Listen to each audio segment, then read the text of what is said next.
Secret call. इस story में हम लोग देखेंगे कि वहां पे 3 कैरेक्टर्स हैं, सैम, डोमिनिक और अर्मांडो। डोमिनिक जो है वो हेड वेटर है और अर्मांडो जो है वो डोमिनिक का कजन है। So now start the story. Sam and his parents have been coming to the same island every summer ever since he could remember. So Sam को जहाँ तक याद है कि वो और उसके पेरेंट्स हर एक समर वेकेशन में एक ही आइलैंड में आते हैं। They always stay in the same small house which has a fantastic view of the glittering sea.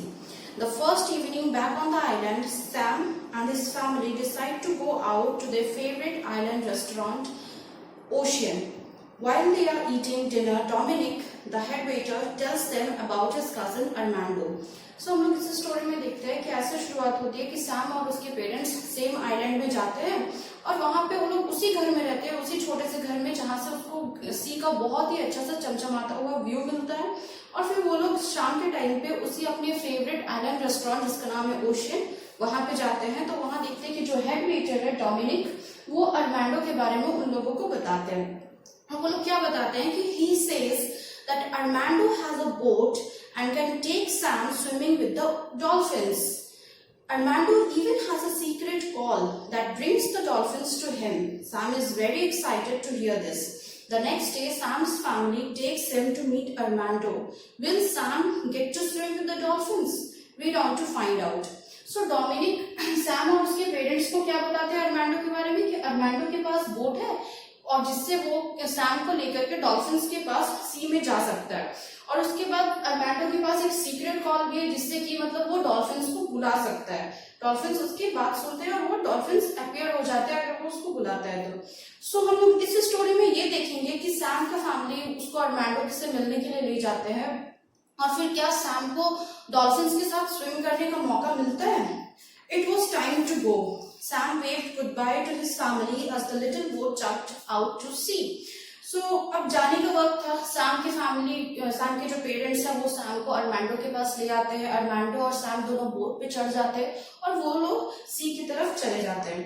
Armando threw him a life jacket. Put this on, he said. I have promised your mother that you will wear it.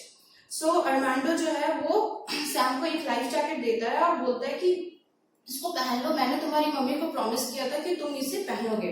Lying on the same deck with the chugging of the boat in his ears and a gentle sea breeze fanning his face, Sam almost fell asleep. So वो लोग जैसे ही उस boat से जा रहे थे तो वहां पे मतलब जैसे जैसे वो बोट आगे बढ़ रहा था उसका आवाज सैम के कानों तक पहुंच रहा था। बहुत ही अच्छे से वो एक पूरा सी ब्रीज का जो हवा रहता है बहुत ही अच्छा सा हवा चल रहा था क्योंकि उसके फेस पे लग रहा था। इससे क्या होता है कि सैम को नींद आ जाती है और वो सो जाता है।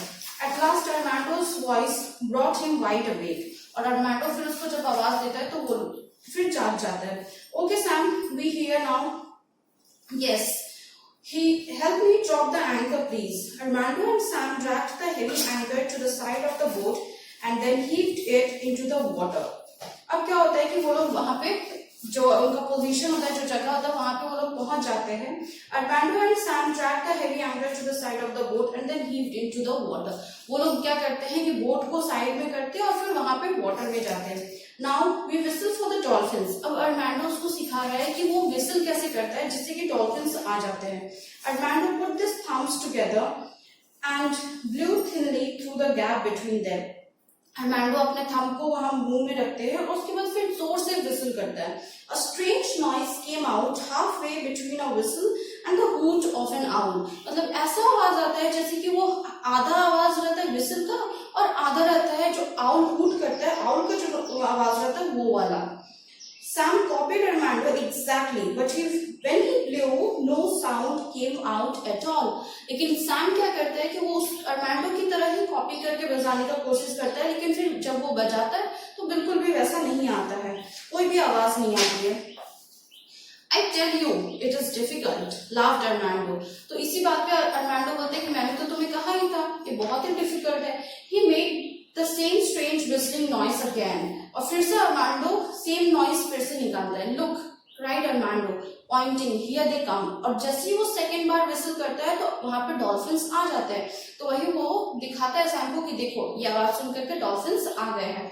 Sam couldn't believe his eyes. On the horizon, heading straight for the boat was a small school of dolphins.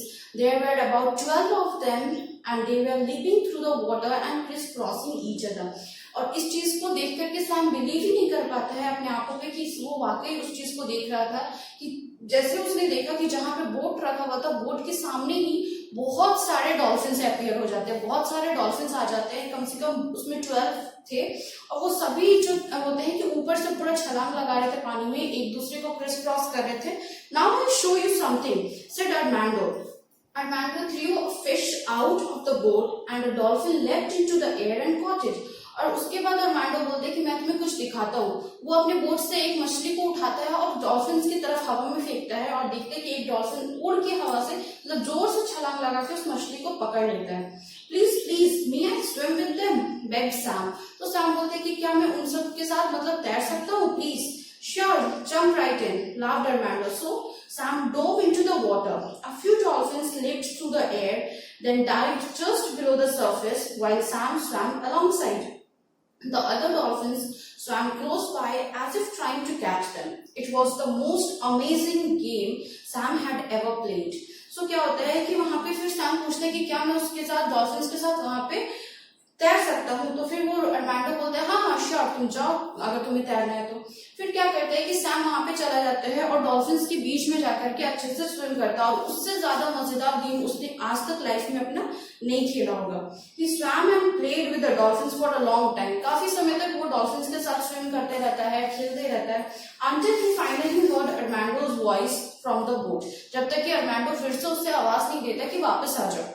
Sam, you must come aboard now. We must go back. Sam climbed aboard as Armando started the engine and turned the boat around. और उसके बाद फिर Sam वापस आकर के boat में चढ़ जाता है. You have a good time, yes? asked Armando. तो Armando उससे पूछता है कि तुम्हारा तो बहुत अच्छा टाइम पास हो गया, काफी अच्छे से तुमने डॉल्फिन्स के साथ समय बिताया, खेला. The best time of my life, replied Sam. Please teach me the whistle to call them. I promise I won't tell anyone else. So Sam उससे अर्मांडो को बोलता है कि हाँ ये मेरे लाइफ का सबसे बेस्ट टाइम था, सबसे खूबसूरत समय था, मुझे प्लीज तुम सिखाओ कि मैं ये विसल करके डॉल्फिन्स को कैसे बुला सकता हूँ. मैं तुम्हें वादा करता हूँ कि मैं किसी को ये बात नहीं बताऊंगा. Armando thought for a moment. Then he sat on the deck and showed Sam the exact position the thumbs should be in and the exact pressure Sam should blow through them with his lips. So, ये सुनने के बाद Armando कुछ समय के लिए शांत हो जाता है और उसके बाद फिर से वो डेक पे बैठ करके सैम को एग्जैक्ट पोजीशन बताता है कि वो थम्स को किस जगह पे रखना चाहिए और लिप्स के बीच में से कैसा प्रेशर देना चाहिए. After half an hour and many failed attempts, Sam finally blew through his thumbs and out came a perfect whistle. और फिर आधा घंटा उसी चीज पे प्रैक्टिस करते करते बहुत बार वो सैम फेल भी हो जाता है, लेकिन फिर भी लास्टली वो एक बहुत ही परफेक्ट विसल करता है. Brilliant, now you can do it, said Armando. तो अर्मांडो उसी चीज पे बोलता है कि ब्रिलियंट, बहुत अच्छे, अब तुम इसे और कर सकते हो. सो आज के वीडियो में हम लोग यहीं तक पढ़ेंगे, आगे की स्टोरी मैं आपको नेक्स्ट पार्ट में पढ़ाऊंगी. Thank you.